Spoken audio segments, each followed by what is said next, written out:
আজি আমি দেখাম মহামায়াৰ পৰা মা মহামায়া ধামলৈ যোৱা যিটো ৰাস্তা, এইটো ৰাস্তাৰ দৃশ্য। এইটো ৰাস্তাত কিন্তু বানপানীৰ ফলত যি অৱস্থা হৈছে, মোৰ লগত মোৰ সতীৰ্থ কেমেৰা পাৰ্চন আছে, তেখেতে ইয়াৰ এই দৃশ্য দেখাব।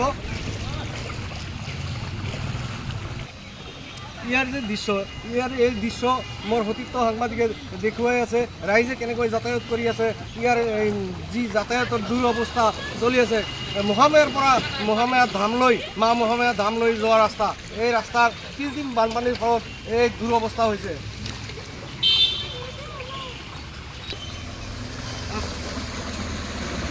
আচলতে ক'ব লাগিব যে এইটো ৰাস্তা প্ৰত্যেক বছৰতে এনে অৱস্থা, কৃত্ৰিম বানপানীৰ ফলত এনে অৱস্থা হয়, আমি প্ৰত্যেক বছৰে দেখিবলৈ পাওঁ। এইটো ৰাস্তাত ইয়াৰ পৰাই প্ৰায় 200 মিটাৰ দূৰতে SDO বাইদেউ থাকি ইয়াতে যাতায়াতৰ ইমান অসুবিধা, এই অসুবিধাৰ ফলত মানুহে যাতায়াতৰ দুৰৱস্থা ভোগ কৰিব লগা হয়। মোৰ লগত ইয়াৰে স্থানীয় ব্যক্তি আছে, স্থানীয় ব্যক্তিৰ পৰা কিছু মন্তব্য জানিবলৈ মই যত্ন কৰিম। ৰাষ্ট্ৰীয় ঘাইপথৰ সংলগ্ন মহামায়া প্ৰচণ্ড কথা আমাৰ মহামায়া মন্দিৰৰ মূল চৰণৰ পৰা মহামায়া মন্দিৰ অভিমুখে যোৱা যিটো বাটত আজি থকা আপোনালোকৰ আজি পানীয়ে বুৰ গৈছে। আপোনালোকে আমাৰ চেনেলৰ জৰিয়তে আপোনালোকে দেখিব পাৰিছোঁ। আমাৰ নামনি অসমৰ একমাত্ৰ লেখত ল'বলগীয়া উল্লেখযোগ্য ঐতিহাসিক মহামায়া মন্দিৰৰ যোৱা বাটৰ আজি এই দুৰৱস্থা। মই আপোনালোকৰ চেনেলৰ যোগেদি অসম চৰকাৰৰ লগতে BTC চৰকাৰক মই আহ্বান জনাম, অনতিপলমে আমাৰ এই ৰাস্তাৰ এটা সুব্যৱস্থা কৰে যেন। আৰু দুৰ্ভাগ্যবশতঃ কেইবাবাৰো আমি প্ৰশাসনক আমি জনাইছিলোঁ, কিন্তু এটা কথা, আমাৰ এই পানীখিনি বাহিৰ হোৱাৰ কোনো ৰাস্তা নাই। আৰু মই প্ৰশাসনক অনুৰোধ জনাম, এই পানী বাহিৰ কৰা এটা ব্যৱস্থা কৰিব লাগিব। আৰু আমাৰ এই মহামায়া মন্দিৰৰ যাত্ৰীসকলৰ লগতে আমাৰ ওচৰতে আমাৰ দুখনকৈ মহাবিদ্যালয় আছে, মানে জুনিয়ৰ কলেজ আৰু ডিগ্ৰী কলেজ আছে। এই জুনিয়ৰ কলেজ আৰু ডিগ্ৰী কলেজৰ ছাত্ৰ ছাত্ৰীসকলৰ যিটো অৱস্থা হৈছে, মানে পানীত হাঁহ নচৰা অৱস্থা হৈছে। বিশেষকৈ ছাত্ৰীসকলে এই পানীৰ কাৰণে যাব নোৱাৰে। যিয়ে নহওক মই পুনৰবাৰ আপোনালোকৰ চেনেলৰ জৰিয়তে মই অনুৰোধ জনাম আৰু অনতিপলমে এই ৰাস্তাটোৰ এটা ব্যৱস্থা কৰি আমাৰ তীৰ্থযাত্ৰীসকল লগতে ৰাইজৰ উপকাৰ কৰে। হয়, এইখন হ'ল অৱস্থা। এই ক্ষেত্ৰত আপুনি কি কৰিব? বহুত যাতায়াতৰ ব্যৱস্থা বহুত দিনৰ পৰা বেয়া হৈ আছে। তাৰমানে এইখন জেগাত প্ৰত্যেক বছৰে পানী উঠে। আমি BTC চৰকাৰক বা অসম চৰকাৰক আমাৰ এই মহামায়া তীৰ্থস্থান এটা বহুত পুৰণি জেগা, আমাৰ এইখনত মানে যোৱা অহা পাব্লিকো যায়, বহুত দৰ্শনকাৰীও আহে, মানে মহামায়া দৰ্শনকাৰী।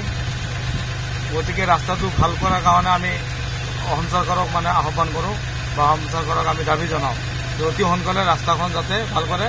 মানে অলপ বৰষুণ হ'লে আমি যোৱা অহা অসুবিধা হৈ যায়, একেবাৰে গাড়ী বন্ধ হৈ যায় কেতিয়াবা। এইটো কিমান দিনৰ পৰা এনে পৰিস্থিতি চলি আছে? মোটামুটি ধৰক 6-7 বছৰৰ পৰা এনেকুৱা পৰিস্থিতি চলি আছে, পানী হৈয়ে থাকে এইখন ৰাস্তাত। যিহেতু বৰ্তমানৰ ৰানিং UPPL চৰকাৰ প্ৰমোদ বড়ো, আমি UPPL চৰকাৰ আৰু অসম চৰকাৰকে দাবী জনাওঁ যে অনতিপলমে এই ৰাস্তাখনৰ ব্ৰিজ ব্যৱস্থা কৰিবলৈ আমি অনুৰোধ জনাওঁ। সহযোগ কৰে আপোনালোকৰ কি অনুভৱ? মানে আজিকালি ইমান উন্নতি মানে সময়ত, ইমান উন্নতিকৰণৰ সময়ত যদি এনেকুৱা পানী ৰাস্তাত বাজি থাকে, আমি চাই আছে আপোনালোকে গাড়ীখন গৈ আছে, যদি ইয়াত ষ্টাৰ্ট বন্ধ হয় মানে দুবাৰ আৰু ষ্টাৰ্ট নহয়, এনেকুৱা পৰিস্থিতি হৈ আছে।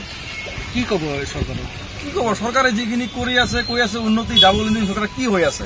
কিবা হৈ আছে নেকি? আপোনালোকে চাওকচোন, আজিৰ সময়ত ইমান ৰাস্তাত চাওক না, বাইক কেনেকৈ বাইক গৈ আছে, 2 ফুটমান পানী হৈছে ইয়াত।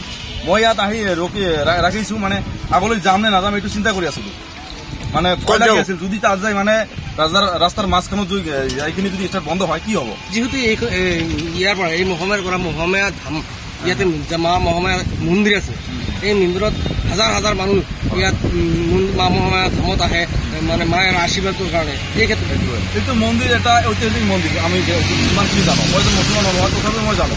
গতিকে এইখন ৰাস্তা ভাল হ'ব মানে লাগে, ইম্পৰ্টেণ্ট। ভাল হ'ব লাগিব আৰু এইখন আপুনি চাওক মোক একেবাৰে দুৱাৰ হয় বজাৰতে ইমান পানী হৈ আছে অসমৰ মুখ্যমন্ত্ৰী হিমন্ত বিশ্ব শৰ্মা আৰু BTR চৰকাৰ এই ক্ষেত্ৰত কি ক'ব ক্ষেত্ৰত চাওক আমি সাধাৰণ মানুহ আমি এটা সাধাৰণ ৰাইজ গতিকে আমি কি গোটেইখিনি মানুহ এইটো মানে চাব যে যাতে ৰাস্তা ঘাট ভাল হৈছে কাম কৰিছে কিন্তু ইহঁতে আপুনি চাওক এইখন ৰাস্তা মানে ইমিডিয়েটলি ভাল হ'ব লাগে এইখন যিটো এটা ঐতিহাসিক মন্দিৰ হয় ভাল হ'ব লাগে এইটো আৰু একচুৱেলি এইখন হ'ল পৰ্বতজোৰাৰ মহামায়াৰ এইখন হ'ল পৰ্বতজোৰাৰ মহামায়াৰ BTC ইয়াৰে যে ইয়াৰ চৰকাৰ আছে প্ৰমোদ বড়ো চৰকাৰ তেখেতে পৰৱৰ্তী সময়ত এইখন ৰাস্তালৈ কি ব্যৱস্থা কৰে সেয়া হ'ব সময়ত লক্ষণীয়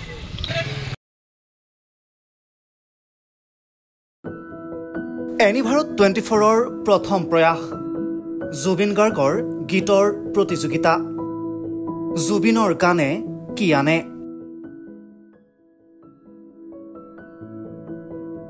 অডিশ্যনৰ বাবে যোগাযোগ কৰক 8638661821 আৰু 8812831556 নম্বৰত এনিভাৰত 24 উদ্যোগত এটা নতুন সংগীতৰ প্ৰতিযোগিতা আয়োজন কৰা হৈছে য'ত মোৰ গানৰ প্ৰতিযোগিতা হ'ব আপোনালোকে তাত প্ৰতিযোগী হিচাপে আহিবলৈ পাৰিব আৰু মোৰ ফালৰ পৰা আন্তৰিক শুভকামনা জনাইছোঁ আৰু অনুষ্ঠানটোৰ নাম হৈছে গানে কি আনে সকলোকে মৰম জনাইছোঁ সকলোৱে আহক ইয়াত অংশগ্ৰহণ কৰক thank you very much love U